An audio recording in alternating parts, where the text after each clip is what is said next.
Bushnell. Performance is the only thing. Federal Premium Ammunition, surgical precision, terminal results. Savage Arms. Better come standard.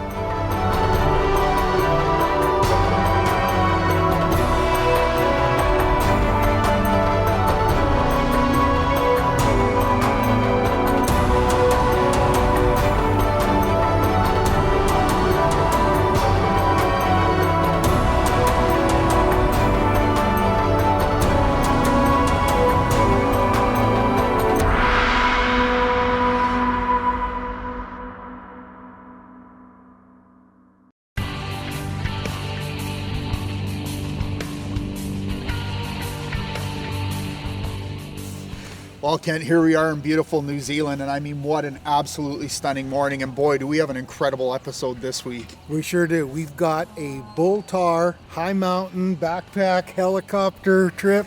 I've been looking forward to this one for a long time. This is going to be so much fun. No, for sure, and as you can see in the background, we got a little bit of fresh snow. Conditions are perfect, and I've also heard there might be a chance that there could be chamois up in this area too, but we are targeting bull tar. But let's quit talking, let's load the helicopter and get up into the mountains. You bet. This is going to be great.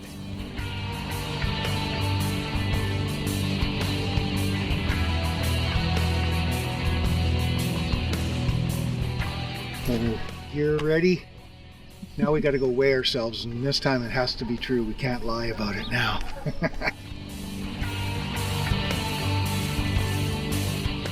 The first load up to our high elevation camp would be myself, our camerawoman Denise Frockledge, and one of our guides, Al Kircher of New Zealand Backcountry Guides.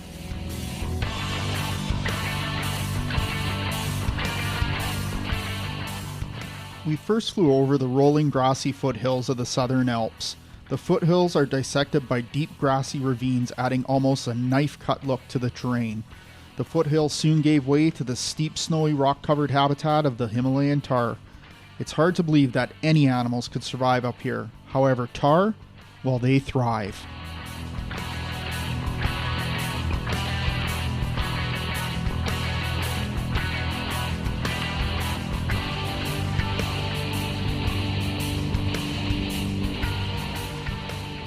Well, it was my turn to head up into the high country. We packed all our gear, and I was joined by our second guide, Sam Callie. We flew up to our 6,500-foot camp and sat down. This was going to be our home for the next 3 days. Tents, sleeping bags, and dehydrated meals. Just the way I like it.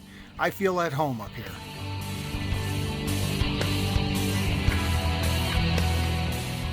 Well, as you can tell, we're up in the snow here now.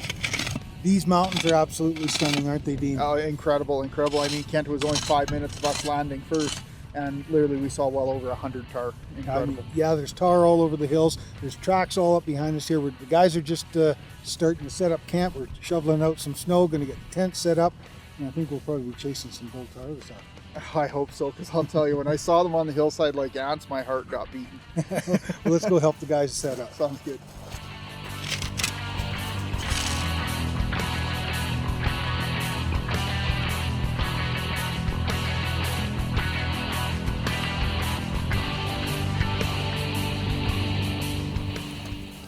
Starting to melt up on those hillsides, eh, Kent? Yeah, she's starting to melt. Well, we've got camp all set up. We've got a small little outcropping right here, not far from camp. And there's tar all around us right now. I mean, they've been down in these lower flats. We can see their tracks in the snow.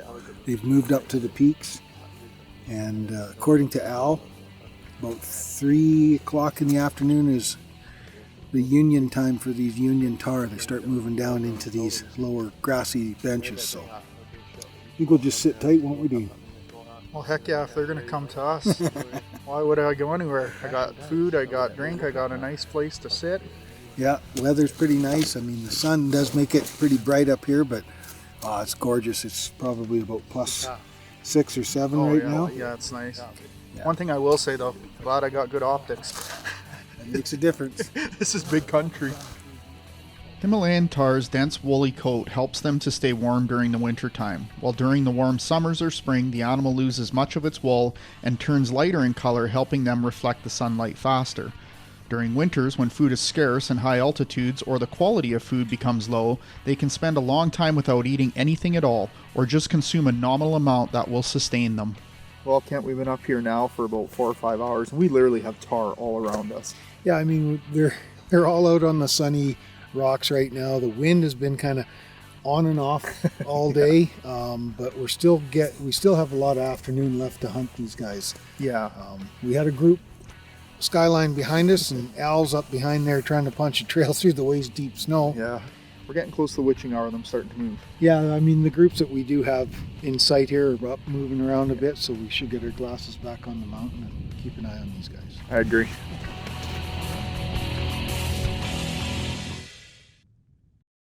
This segment is brought to you by Westside Stores, your outdoor sports authority, and Safari Club International Canada, first for hunters.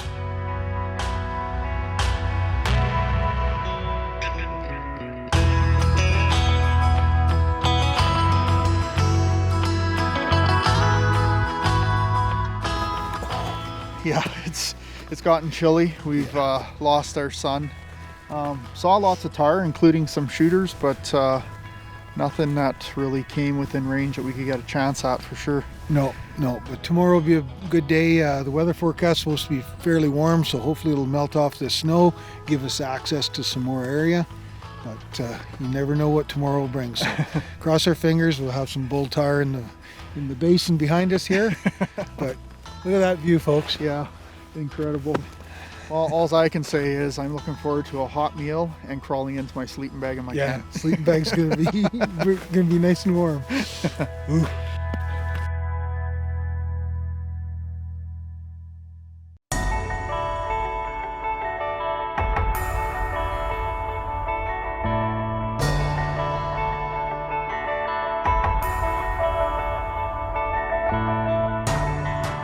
Well, here we are. It's our first morning waking up on our spike camp here up in the mountains, and as I was getting ready, Kent, you guys were spotting some tar already. Yeah, we've got some tar that moved in over the ridge behind us. The guys are formulating a plan. I think we're going to make a play on them this morning. We had a quick coffee and breakfast, and looks like it's going to be a stellar day. Yeah, and it's that big mountain behind us we're climbing, right? Yeah, lots of snow on that hill still. So hopefully by the time we get our tar down, all that snow will be melted. It'll be an easy trip back to camp. But, I don't think that's going to happen. No, it's still pretty cold here. But hey, we're here. Let's do this. Yeah, that's right.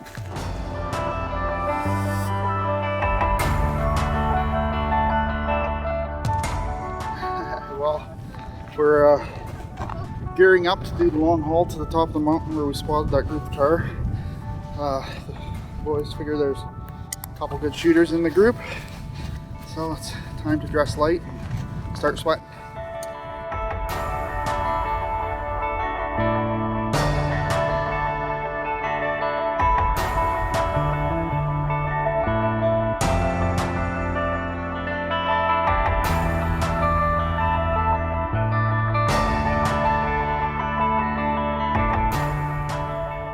Well, it's not that the country's too bad, but when you add snow drifts in between these rock bluffs, I mean, sometimes we're up to our waist, even our belly button in snow.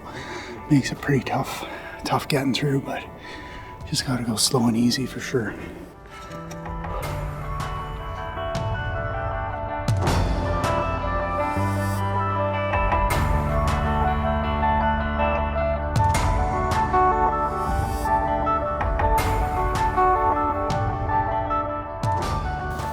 We've got two options. Either we go up here and get within 350 metres, or we go around the face into the next bluffy gut where we could probably bump another animal, and then if we don't, we can cut back diagonally onto the top and come into them, slightly into wind, but with a lot more cover than what we got on this side. The bulls will be camped up in the shade, keeping cool. One thing I've learned about filming hunts, the cameras never do justice to the steepness of the terrain or the sheer size of these mountains.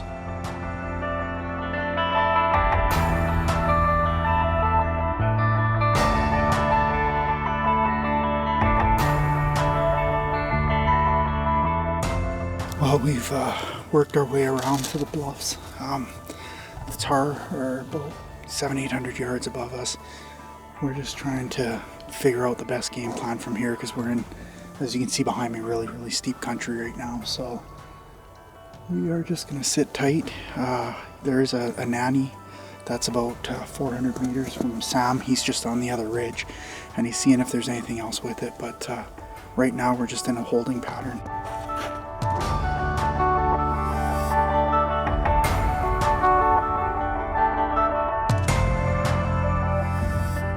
Well, we got ourselves into a small ravine here and we have a pretty nice bull tar that's about, we figure, about 350 to 400 yards up the hill.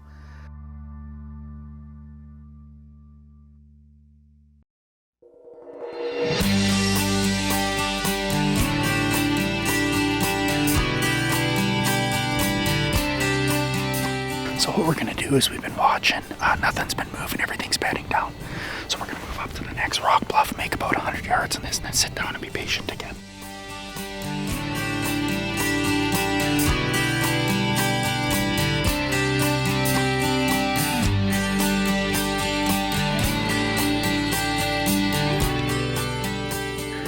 Well, we've moved ourselves into position, and we have a female and a young tar above us, but this we're seeing the big tar, bull tar as well.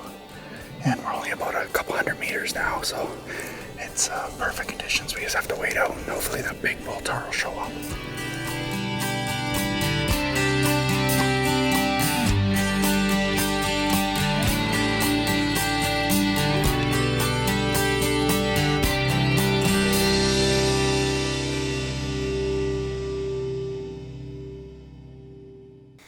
Well, Dean, this habitat up here that the tar live in is amazing, isn't it? I mean, what a great species to introduce to New Zealand as far as I'm concerned. No, for sure. I mean, but the one thing as biologists we both know is that, there is pros to introducing species, being able to have the benefit of hunting something like a Himalayan tar in New Zealand, but there's also cons. Yeah, there sure is. And I think that's a great topic for Conservation Connection. I agree.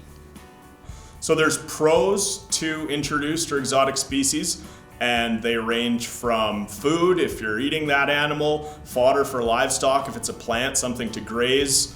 Lots of these species are pretty to look at, and so there's some aesthetic appeal there. In the past, introduction of species was more about creating a diverse food source for habitation in remote locations as we were exploring the world. It's only been in the past 50 to 75 years that we've really understood the benefits or the cons of those types of introductions. Populations that are restricted to islands face some challenges that open populations don't necessarily face. Generally, when these populations begin, they are small populations, and the isolation can cause constraints that make the population subjected to possible negative outcomes. Introduction of a species always comes with a consequence for wildlife managers. It's more about risk management. It's weighing the pros and the cons before you introduce a species. Things like hurricanes or volcanoes can result in populations suffering from that effect, and if there's no place to replenish the animals from, we could have a population crash. Genetics is also a bigger concern. If we don't have the genetic diversity in that population, diseases could be a concern. It is common in present day for many hunters to not realize that the animals they're hunting are introduced and not indigenous. It is important to do your research, educate yourself, and make sure you understand what you're hunting is indigenous and or introduced. And so that's the potential pros and the potential cons of an introduced or exotic species.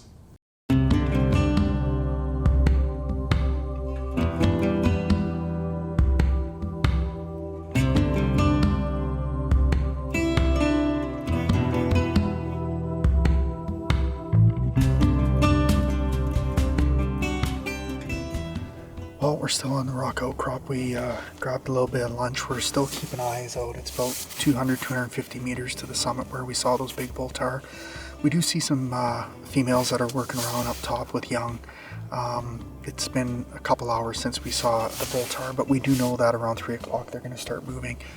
So Al's got his eyes peeled, and we're just enjoying some sun up here on the mountainsides in New Zealand. It's absolutely stunning. Let's get back to it.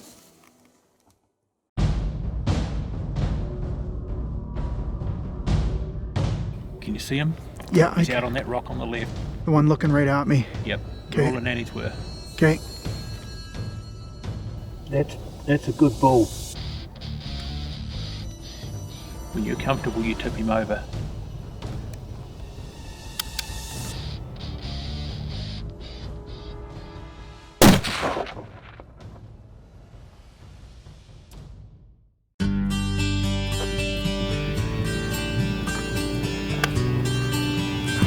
What was that?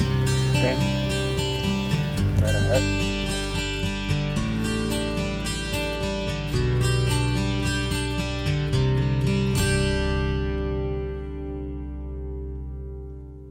This segment is brought to you by Gold Tip. Start tough, stay true. Taxidermy services provided by Hunters Union and Ray Weens Taxidermy. And thanks to these other fine sponsors. When you're comfortable, you tip him over.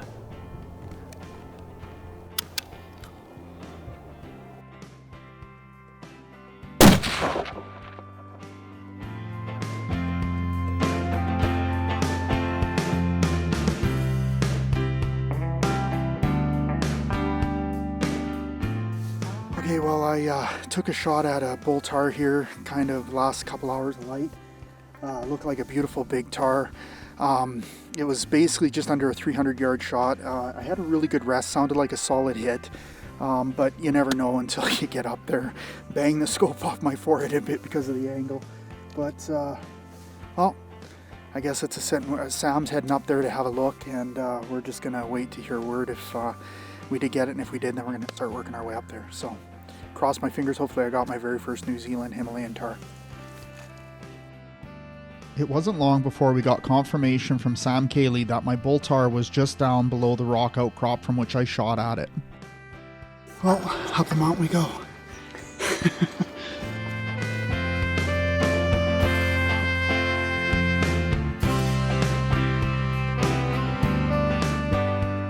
I was super excited to get up and lay my hands on the conclusion to my New Zealand Tahr hunt. However, then the unexpected happened. Got within about probably 100 meters of where I had shot the bull tar, and unfortunately I wasn't able to continue. What a lot of viewers may or may not know is that I was in Argentina about a month and a half ago, and I contracted a bit of a virus, and I was able to overcome it, but they said the symptoms could be 2 to 6 months, and unfortunately one of the symptoms is dizziness, and I got almost to my tar, and I had a real bad dizzy spell. So Al and Sam, the guides from New Zealand Backcountry Guides, were nice enough to go up ahead, and I had to come down here and take one of my medications for it. It's very disappointing for me. I really wanted to get to this tar, but it just wasn't safe for me to continue. So we're gonna start slowly working our way back, and I guess yeah, I mean, it's funny, like I'm sad but happy at the same time. I'm very elated that I got my Himalayan Tahr, but I'm very upset that I wasn't able to finish the hunt. So anyways, I'm gonna sit here for another 5-10 minutes and then start working my way back to camp.